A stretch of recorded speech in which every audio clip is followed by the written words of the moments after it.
이 시간 우리에게 주신 언약의 말씀은 구약성경 아모스서 9장입니다.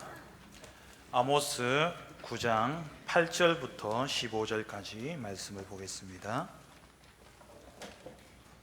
구약성경 아모스 9장 8절부터 15절까지 말씀입니다.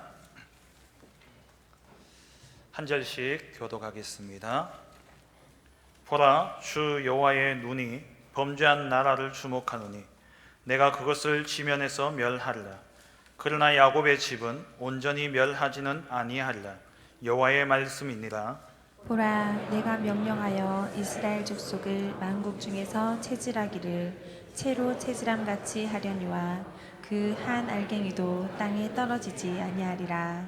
내 백성 중에서 말하기를 화가 우리에게 미치지 아니하며 이르지 아니하리라 하는 모든 죄인은 칼에 죽으리라.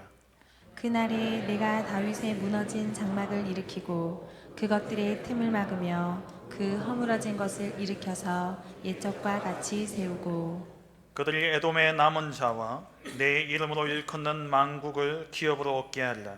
이 일을 행하시는 여호와의 말씀이니라. 여호와의 말씀이니라. 보라, 날이 이를 때에 포도를 밟는 자가 씨 뿌리는 자의 뒤를 이으며 산들은 단 포도주를 흘리며 작은 산들은 녹으리라. 내가 내 백성 이스라엘이 사로잡힌 것을 돌이키리니 그들이 황폐한 성읍을 건축하여 거주하며 포도원들을 가꾸고 그 포도주를 마시며 과원들을 만들고 그 열매를 먹으리라. 내가 그들을 그들의 땅에 심으리니 그들이 내가 준 땅에서 다시 뽑히지 아니하리라. 내 하나님 여호와의 말씀이니라. 아멘. 찬양대 찬양으로 하나님께 영광 돌리겠습니다.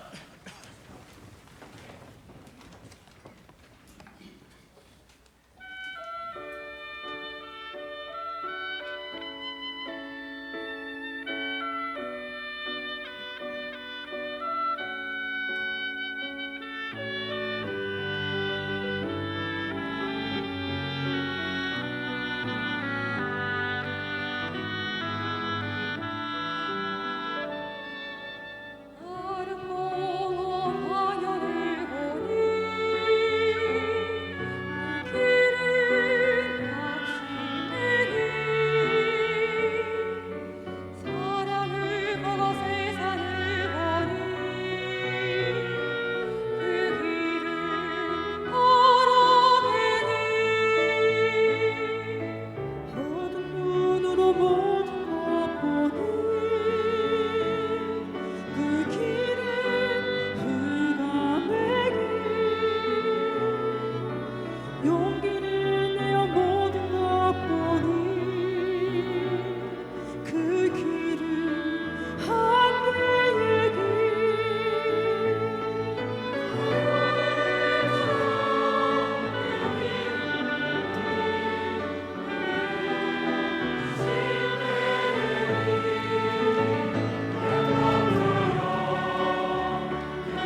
주께 영광의 박수를 올려드리겠습니다. 옆 사람과 인사하겠습니다. 평안하십시오. 당신은 세계 살릴 선교사입니다. 만민을 위해 길을 듭시다. 할렐루야. 아멘. 이번 주만 지나면 이제 담임 목사님께서 오십니다. 예. 목사님이 새벽에 문자가 왔는데 아주 길구려라고. 지금 원래 일정상 온두라스에 들어가셔서 사역을 하셔야 되는데 온두라스 국내 사정이 좋지 않아서 비행 스케줄이 취소가 되었습니다. 그래서 파나마에 남으셔서 파나마 세댐 신학교 사역을 하시고 주일 사역으로 우리 박건우 선교사님 사역하시는 파나마 임마누엘 교회, 우리 박건우 선교사님은 고영식 목사님하고 지금 코스타리카에 사역을 들어가셨기 때문에 주일 사역을 이제 파나마 임마누엘 교회 사역으로 그렇게 인도 받으신다고 연락이 왔습니다. 여러분 끝까지 목사님 성령 충만하실 수 있도록, 그리고 건강한 모습으로 우리를 다시 뵐 수 있도록 하나님 새 힘 달라고, 또 목사님이 다니셨던 모든 걸음이 닿았던 모든 현장마다 절대 제자, 절대 시스템이 세워질 수 있도록 여러분 꼭 기도해 주시기 바랍니다. 오늘 본문을 가지고 반드시 회복되어질 다윗의 장막이라는 제목으로 함께 말씀의 은혜를 나누길 원합니다. 오늘 본문인 이 아모스서는 북이스라엘의 멸망에 대한 예언을 하고 있는 말씀입니다. 물론 앞에 1장, 2장에서는 주변국들에 대한 멸망을, 심판에 대한 그러한 예언의 말씀이 나오지만 주를 이루는 것은 바로 북이스라엘의 심판을 말씀하고 있는 것이 바로 아모스서이죠. 이 아모스는 북이스라엘이 멸망하기 40년 전쯤에 활동했던 선지자입니다. 이 북이스라엘은, 이 아모스가 활동하던 그 당시의 북이스라엘은 여로보암 2세가 통치하던 북이스라엘의 황금기라 할 수 있는 아주 풍족한 삶을 살던 그러한 시기였습니다. 정치적으로는 너무나 평화로웠고 경제적으로는 너무나 풍성했고, 근데 그런 풍성함 뒤에는 빈부의 격차가 좀 극심하게 차이가 났던 그러한 시대였습니다. 그러면서 온갖 사회적인 불의와 타락이 끊이지 아니하였고, 영적으로는 더더욱 심각한 타락 속에 빠져있던 그러한 시대였습니다. 가나안 종교인 바알 숭배 사상과 또 하나님을 섬기는 이 유대교의 그 여호와 숭배 사상이 혼합되어져서 드려지던 그러한 신앙생활이었습니다. 형식적인 예배만 남아 있었고 개인과 사회의 삶은 언약 밖의 삶을 살던 그러한 시대였죠. 이러한 시대를 향해서 하나님께서는 아모스에게 5가지 환상을 보여주시면서 반드시 내가 북이스라엘을 심판하겠다라고 말씀하고 계십니다. 이 북이스라엘의 모습은 지금 우리의 현실과 너무나 흡사합니다. 경제적으로 우리도 결코 빈곤하지 않죠. 풍족한 그런 삶을 살고 있을 뿐만 아니라 우리의 삶은 너무나 편안하고 편리하고 또 평화로운, 물론 북한의 위협이 있습니다만은 그래도 평화로운 그러한 시대를 우리는 살고 있습니다. 그런 반면에 교회는 영적인 타락으로 치닫고 있는, 세상 밖과 교회 밖과 또 교회 안 모두 다 영적으로 타락한 그러한 시대죠.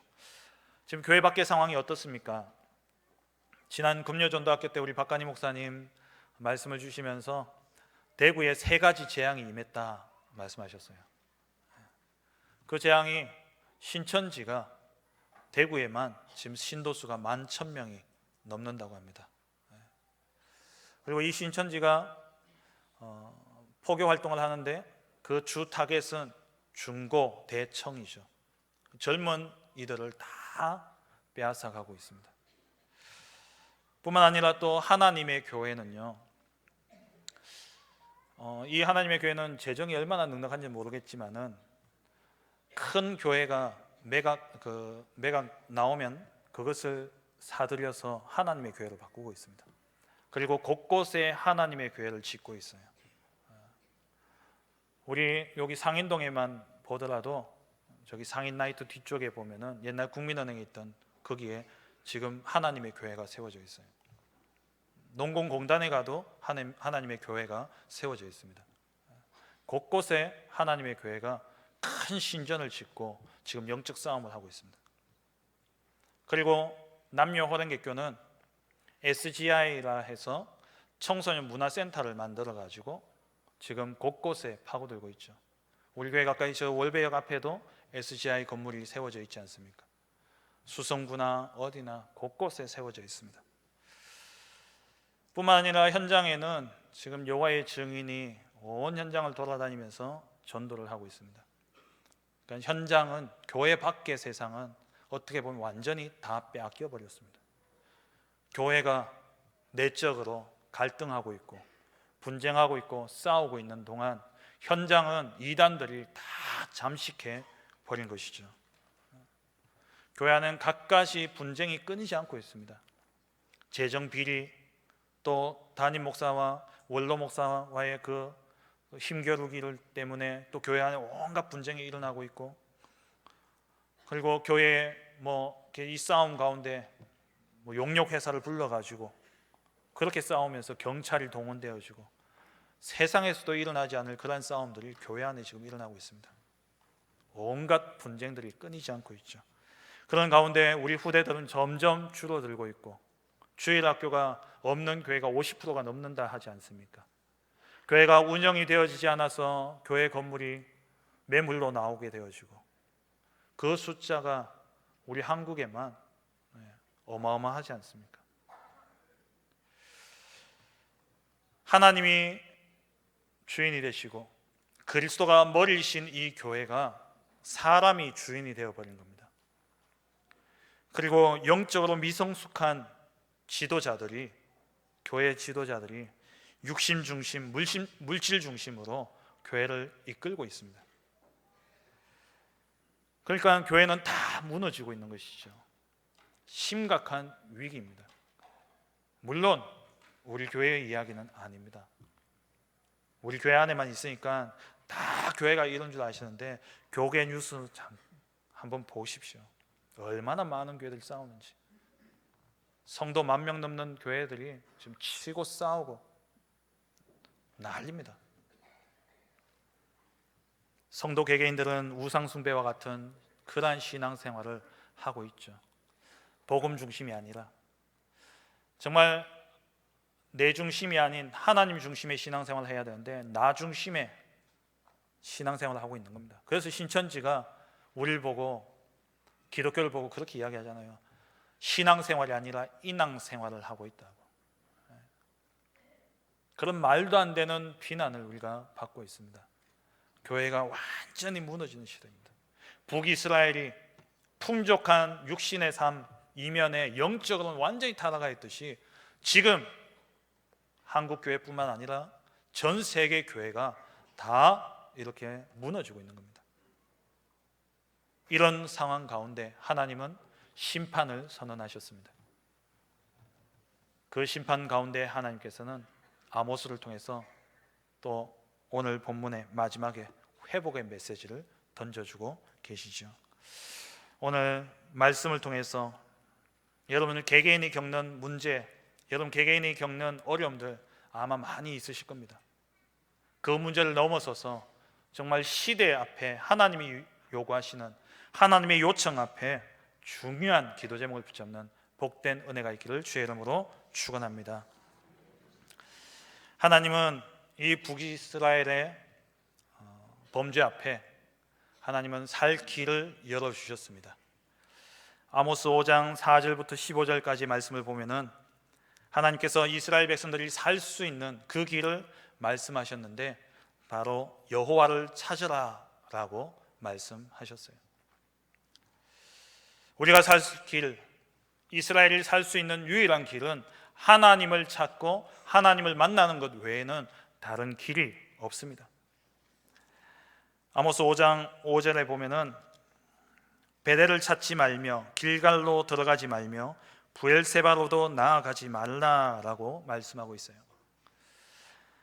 여기서 말하는 세 가지 지명은 우리가 익히 잘 아는 지명이지 않습니까? 베델, 길갈, 브엘세바. 베델은 야곱이 삼촌 라반의 집에 가면서 돌을 베개로 삼고 자다가 하나님의 임재를 체험한, 하나님을 만난 그곳이 바로 베델이죠. 그래서 야곱이 그 지명의 이름을, 원래는 루스였지만 벳엘, 하나님의 집이다라고 그렇게 이름을 붙였습니다. 그리고 길갈은 요수아가 요단을 건너서 요단 서편 땅에 들어가자마자 처음 진지를 구축한 곳이 바로 길갈입니다. 그 길갈에서 그동안 행해지지 않았던 유월절을 지켰던 곳이 바로 길갈이에요. 그리고 브엘세바는 아시다시피 아브라함이 단을 쌓았던 곳입니다. 세 곳 다 하나님께 예배하는 곳입니다. 하나님께 예배했던 그곳이 지금 북이스라엘에서는 우상 숭배하는 곳으로 완전히 바뀌어버린 거예요. 그래서 그곳으로 나가지 말라고 말씀하고 있는 것입니다. 지금 교회의 모습도 다를 바가 없죠.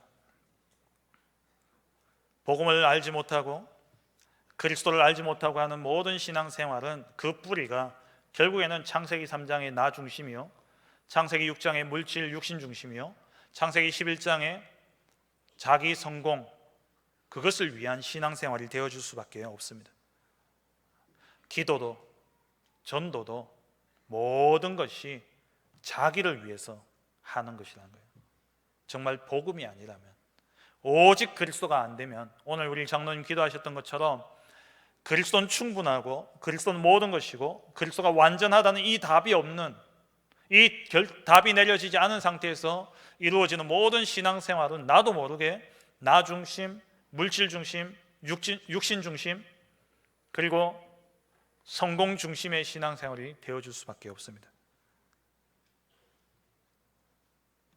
이 중심으로 신앙생활을 하다 보니까 신앙생활이 아닌 우상숭배가 되어지는 것이죠.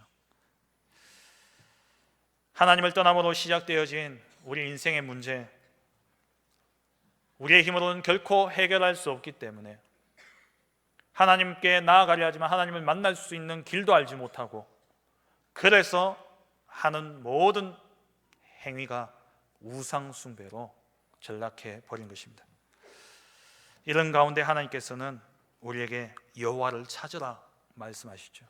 근데 문제는 뭐냐? 여호와를 찾는 길을 알지 못한다는 거예요. 그 길을 모르기 때문에 우리는 다 우상숭배할 수밖에 없고 종교생활을 할 수밖에 없는 것이죠. 우상숭배로 닥칠 이 저주 가운데 살 수 있는 길은 하나님을 만나는 것 외에는 다른 길이 없습니다. 그래서 아모스서 5장 4절부터 8절까지 이 5절 속에 4번이나 하나님이 여호와를 찾으라라고 말씀하고 있습니다. 우리가 사는 길은 하나님을 만나는 것 외에는 다른 길이 없어요. 그럼 이 하나님을 어떻게 만날 수 있습니까? 하나님 만날 수 있는 길은 오직 예수밖에 없습니다. 요한복음 14장 6절에 예수께서 이르시되 내가 곧 길이요 진리요 생명이니 나로 말미암지 않고는 아버지께로 올 자가 없느니라. 예수 외에는 길이 없습니다.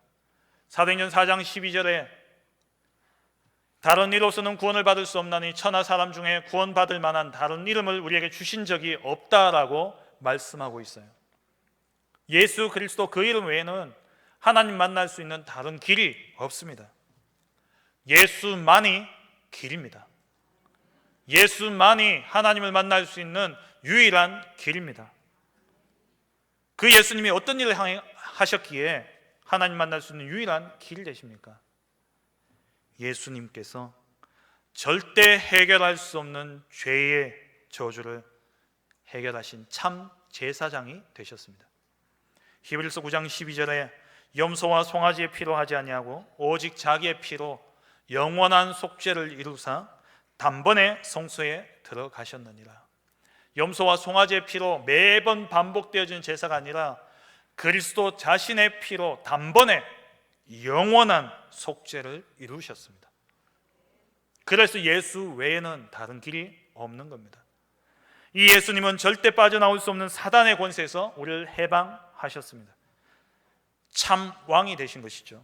히브리서 2장 14절에 자녀들은 혈과 육에 속하였음에 그도 또한 같은 모양으로 혈과 육을 함께 지니심은 죽음을 통하여 죽음의 세력을 잡은 자 곧 마귀를 멸하시며, 죽음의 세력을 잡은 자 마귀 사단, 이 사단의 권세를 깨뜨리시려 사흘 만에 죽음 가운데서 부활하셨습니다.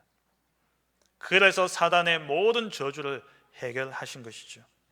그리고 이 예수님은 절대 바꿀 수 없는 운명, 지옥에 갈 수밖에 없는 저 지옥의 저주에서 우리를 건져내신 참 선지자가 되셨습니다. 에베소서 2장 5절 6절에 허물로 죽은 우리를 그리스도와 함께 살리셨고 너희는 은혜로 구원을 얻은 것이라.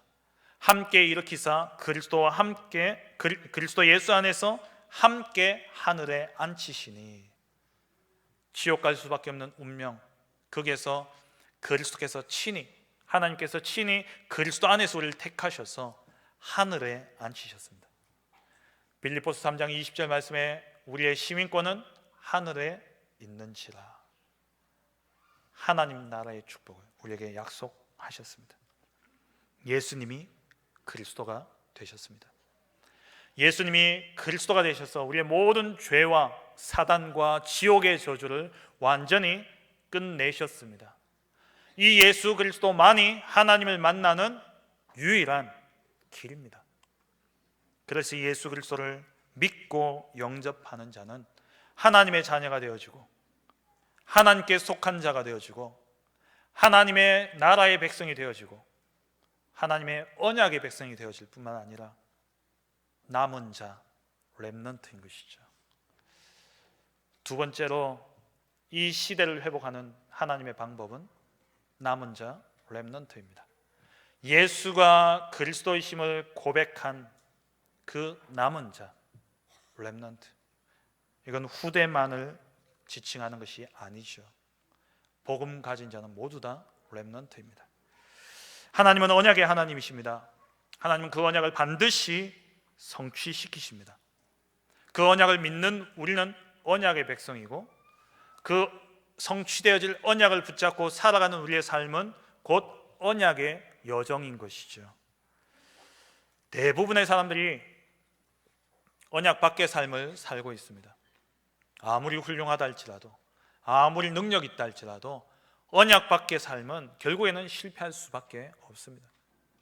반면에 아무리 힘이 없고 모자라고 능력 없다 할지라도 반드시 성취되어질 하나님의 언약을 붙잡은 자는 언약의 여정을 가는 것입니다. 그 언약의 여정을 가는 자는 어떠한 심판 앞에서도 살아남는 자, 렘넌트인 것이죠. 상수리 나무가 배임을 당하여도 그루터기는 남아있는 것 같이 멸망 가운데 그리스도 복음의 언약을 붙잡은 자는 그 시대의 멸망 가운데서 반드시 살아남게 되어 있습니다. 그 사람을 통해서 하나님은 반드시 시대를 회복하십니다. 오늘 8절 말씀에 보라, 주 여호와의 눈이 범죄한 나라를 주목하노니 내가 그것을 지면에서 멸하리라. 범죄한 나라, 이스라엘 주변국들을 의미하기도 하지만 북이스라엘을 지칭하는 겁니다. 그런데 야곱의 집은 온전히 멸하지는 아니하리라. 야곱의 집, 언약의 백성, 남은 자, 그 남은 자는 멸하지 않는다라고 말씀하고 있죠. 9절 말씀에 보라, 내가 명령하여 이스라엘 족속을 만국 중에서 체질하기를 채로 체질함 같이 하려니와 그 한 알갱이도 땅에 떨어지지 아니하리라. 멸망 가운데 하나님이 그리스도의 언약 붙잡은 남은 자를 버려두지 않으신다는 거예요. 언약 밖에 있는 자는 버려집니다. 그걸 보고 신학적 용어로 유기라고 이야기를 하죠. 하나님의 예정하심은 선택과 유기 둘 다 하나님의 예정입니다. 버려질 자는 버려지게 돼 있어요. 택함 받은 자는 하나님 끝까지 책임지시는 겁니다. 하나님이 끝까지 고르시기 위해서 어떻게 했냐? 체질을 해가지고 다 쭉정이는 언약 밖에 있는 자들은 다 밑으로 빠지게 하고 이 언약 안에 있는 자들만 한 알갱이도 떨어지지 않게 그렇게 탁 모아서 하나님이 보존하신다는 거예요. 남은 자, 렘넌트, 그 뿌리는 그리스도 복음입니다. 그리스도 안에 있는 자가 모두 다 렘넌트이죠. 이 그리스도 안에 있는 자가 그리스도 안에서 신앙이 자라서 나무가 되었는데 이 나무를 사단이 베어버린 겁니다. 그 밑둥치는 그대로 남아있죠. 복음 가지는 자는 남아있습니다. 이 복음 가진 자가 그리스도 복음에 집중해서 그 뿌리로부터 양분을 받아서 새 순을 틔우는데 그 새 순이 바로 우리 후대들입니다. 이 새 순도 그루터기 렘넌트죠. 이 새 순이 나중에 점점 자라서 어떻게 되어집니까? 원래 나무만큼 커져요. 이 나무들이 한 그루 두 그루 모이는데 그게 숲을 이루게 되어집니다. 그게 바로 세계 복음화입니다. 하나님이 이 시대를 회복하는 방법은 남은 자 렘넌트를 통해서 하나님이 이 시대를 회복하신다는 거예요. 그런데 성경에 보면은 이 남은 자 렘넌트가 아주 고상하게 대단하게 기록되어져 있지 않아요. 때로는 전쟁 가운데 오갈 데 없이 흩어진 그런 흩어진 자처럼 나그네처럼 보여집니다. 그리고 어떨 때는 버려진 자처럼 아무 가치 없이 버려져 있는 찌꺼기처럼 그렇게 보여져요. 렘넌트라는 이 단어가 찌꺼기라는 단어가요. 찌꺼기라는 의미가 있어요. 세상에서 볼 때는 찌꺼기처럼 버려져서 아무 쓸모 없는데 하나님이 보시기에는 영적으로 남은 자라는 겁니다. 오늘 성가대 찬양처럼 남은 자, 그리고 어떤 경우에도 남는 자, 그리고 핍박 가운데서 반드시 남을 자, 그리고 주의 사명을 가지고 이 언약을 전달해서 남길 자, 그게 렘넌트입니다. 이 렘넌트를 통해서 하나님은 반드시 우상 숭배로 인한 멸망이 오겠지만 하나님은 멸망 가운데 이 남은 자를 지키시고 이 남은 자를 통해서 하나님은 그 멸망되어진 나라를 다시 회복하실 것입니다. 무너진 다윗의 장막을 하나님은 언약 가진 렘넌트를 통해서 반드시 회복하십니다. 반드시 회복되어질 다윗의 장막입니다. 세 번째로 11절에 나오죠. 그날에 내가 다윗의 무너진 장막을 일으키고 이스라엘의 멸망을 선언하시면서 하나님은 무너진 다윗의 장막을 회복하겠다 말씀하십니다. 이 다윗의 장막은 어떤 곳이냐? 엘리 제사장 때에 블레셋과의 전쟁이 일어나게 됩니다. 이스라엘 백성들이 계속 블레셋의 전쟁에 패하다 보니까 이 이스라엘 백성들이 우리가 가나안 땅에 들어올 때에 언약궤를 앞세워서 들어왔을 때에 우리가 모든 전쟁에 승리하지 않았냐? 언약궤를 앞세우고 우리가 전쟁에 나가자. 그래가지고 언약궤를 들고 전쟁에 나갑니다. 그런데 예상과 달리 완전히 참패하게 되어지죠. 그 전쟁을 이끌었던 엘리의 두 아들은 죽임을 당하게 되어지고 언약궤는 블레셋에 빼앗기게 되어집니다. 이렇게 빼앗은 언약궤를 이 블레셋이 이 이스라엘 백성들이 가나안 땅 들어올 때 이것 때문에 승리했는데 우리가 이 언약궤를 가졌으니까 우리가 이제 승리하겠구나, 모든 싸움에 승리하겠구나. 그래가지고 이 언약궤를 이렇게 조심히 귀하게 여겨서 다곤 신상과 함께 그 신전에 다곤 신전에 놔둡니다. 그런데 이 다곤 신상이 자고 일어나니까 다 깨어진 거예요. 그러면서 이 언약궤가 머무는 지역마다 재앙이 임하는 겁니다.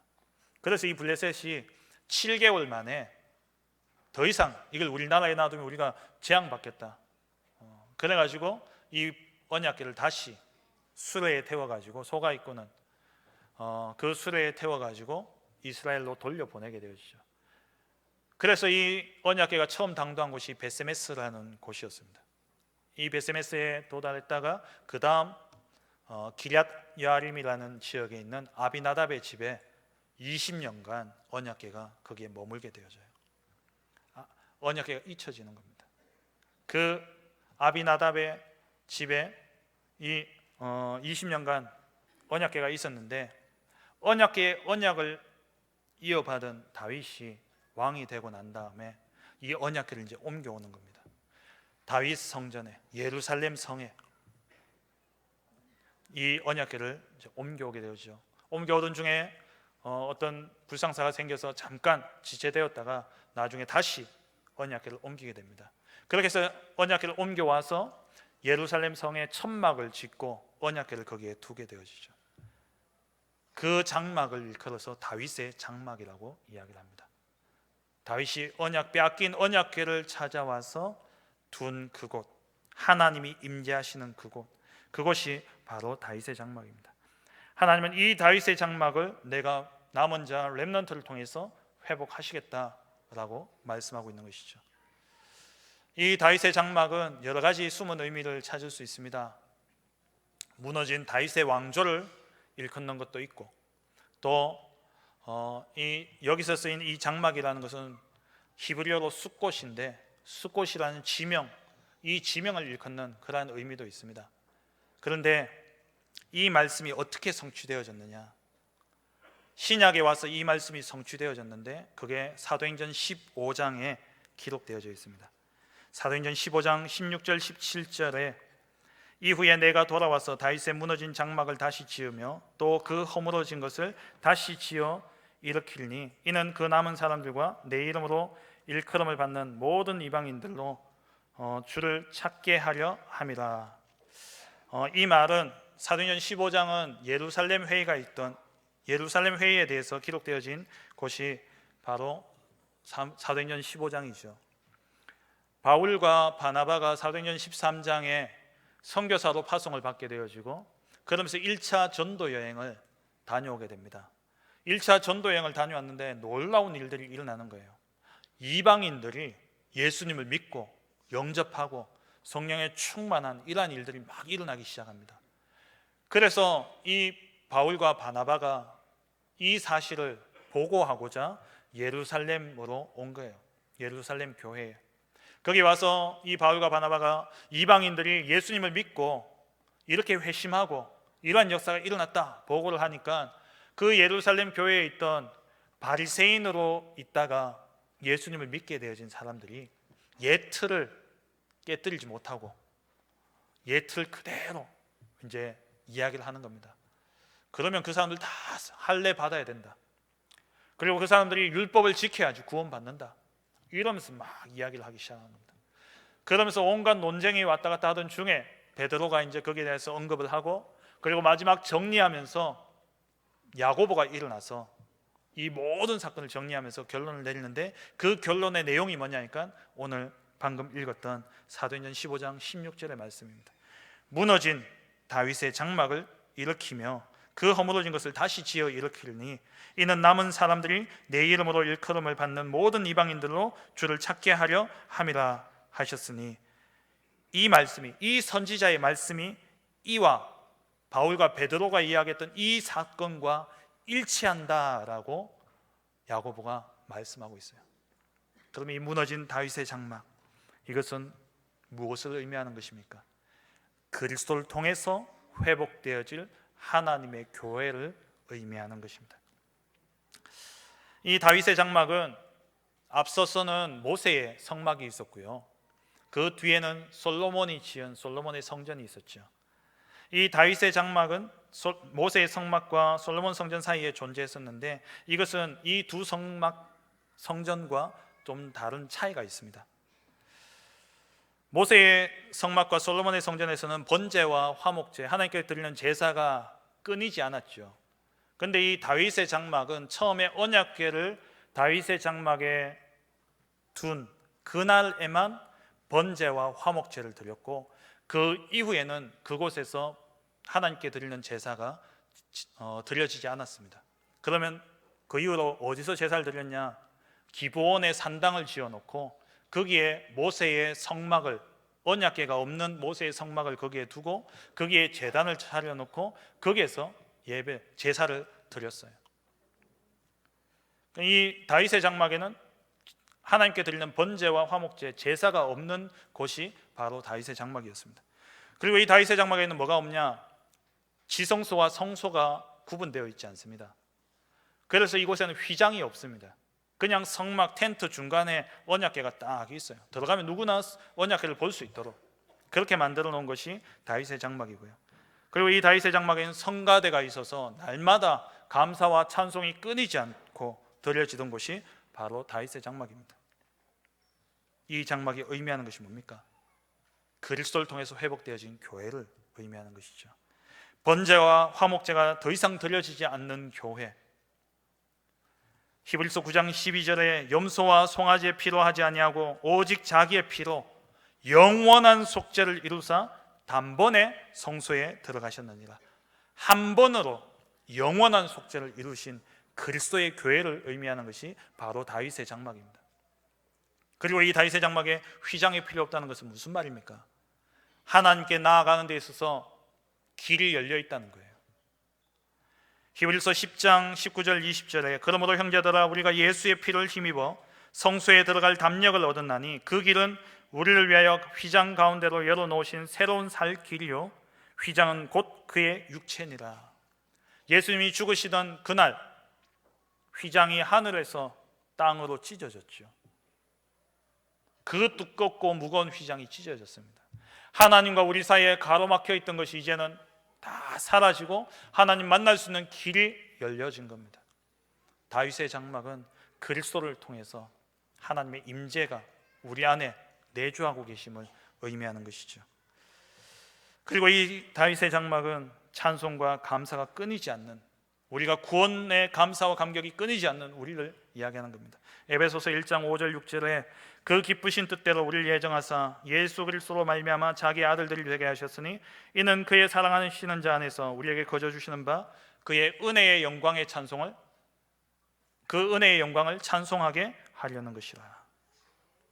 늘 그리스도로 인한 구원의 감사와 감격, 이게 넘쳐나는 다윗의 장막.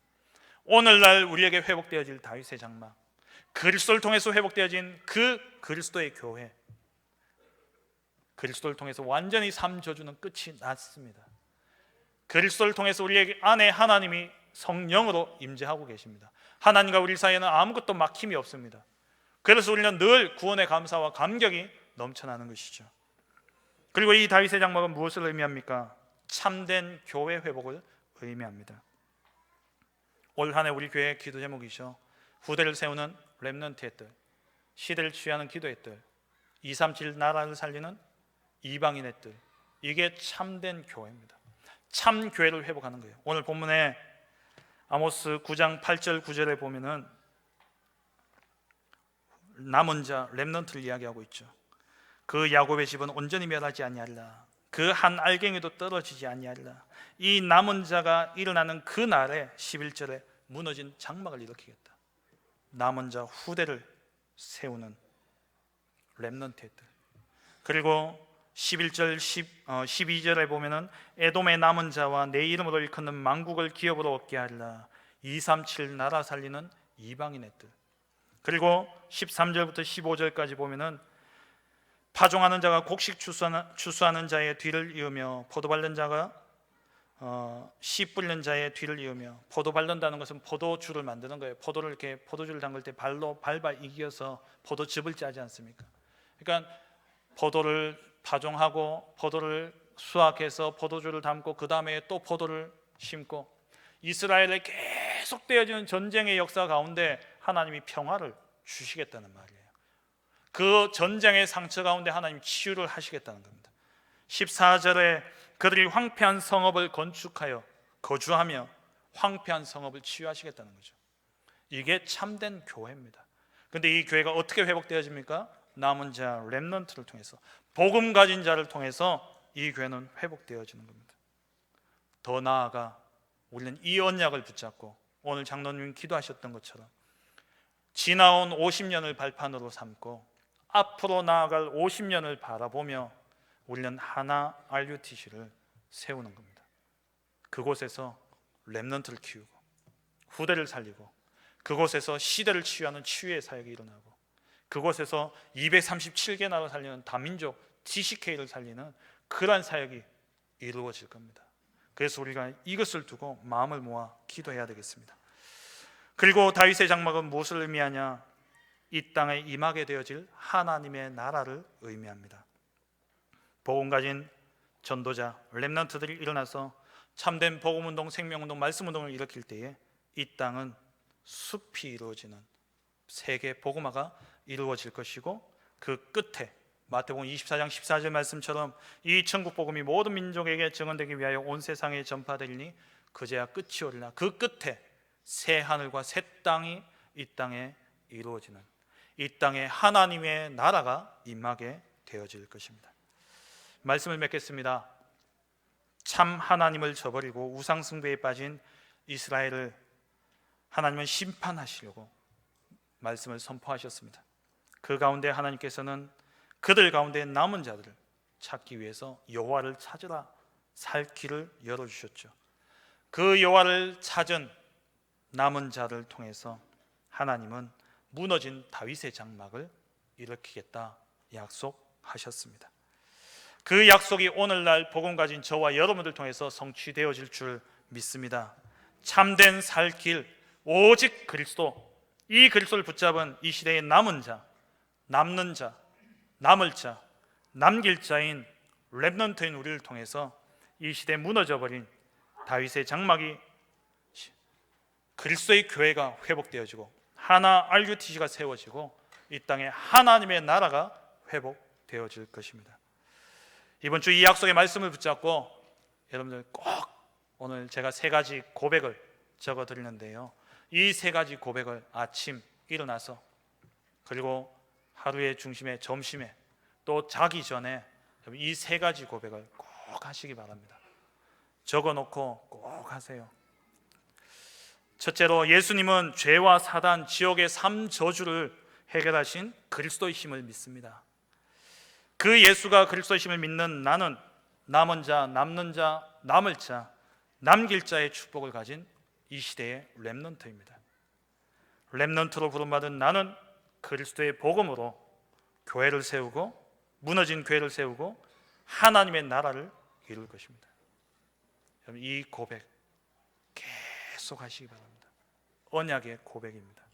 하나님이 반드시 성취하실 언약의 고백입니다. 여러분, 이 고백이 계속 되어지는 가운데 언약의 여정을 가시고, 그 언약의 여정을 통해 무너진 교회를 세우고 하나님의 나라를 이루는 RUTC를 세우는 복된 은혜가 있기를 주의 이름으로 축원합니다. 기도하겠습니다. 하나님, 감사합니다. 멸망 가운데 있던 우리를 하나님이 친히 택하시고 우리를 찾아와 만나 주시며 우리로 구원받은 자로, 이 시대의 렘넌트로 하나님 부르시사 무너진 다윗의 장막, 그리스도의 교회를 회복하고 하나님의 나라를 회복할 남은 자 렘넌트로 불러주시는 은혜 감사드립니다. 하나님, 이 축복의 비밀을 가지고 이번 한 주간 동안 날마다 믿음의 고백하는 가운데 이 말씀이 그대로 성취되어지게 하시고, 그 성취의 증인으로 서서 가는 모든 현장마다 하나님의 나라를 이루는 복된 전도자들로 축복하여 주옵소서. 중남미 사역 중에 계신 우리 담임 목사님과 우리 모든 팀들 위해 성령으로 충만하게 역사하여 주옵시고, 이들의 우리 귀한 목사님들의 사역을 통하여서 하나님 중남미 46개국과 전 세계 237개 사를 귀한 절대 제자들이 세워질 수 있도록 축복하여 주옵소서. 또 더불어서 시국 사역 중에 계신 우리 정병수 목사님 사역을 통하여서 하나님 또 그 해외 지교회 담당 우리 정훈 장로님이 힘을 얻게 하시고, 그곳에 또 하나님 예배하신 중요한 전도의 문들이 열려지며 중요한 시스템들을 세우고 돌아오는 귀한 사역이 되어줄 수 있도록 축복하여 주옵소서. 감사드리며 예수 그리스도의 이름으로 기도합니다. 아멘.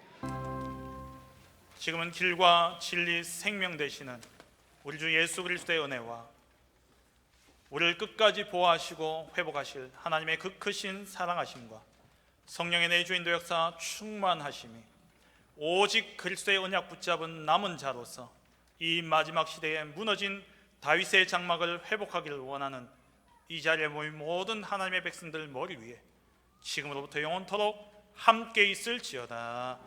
아멘.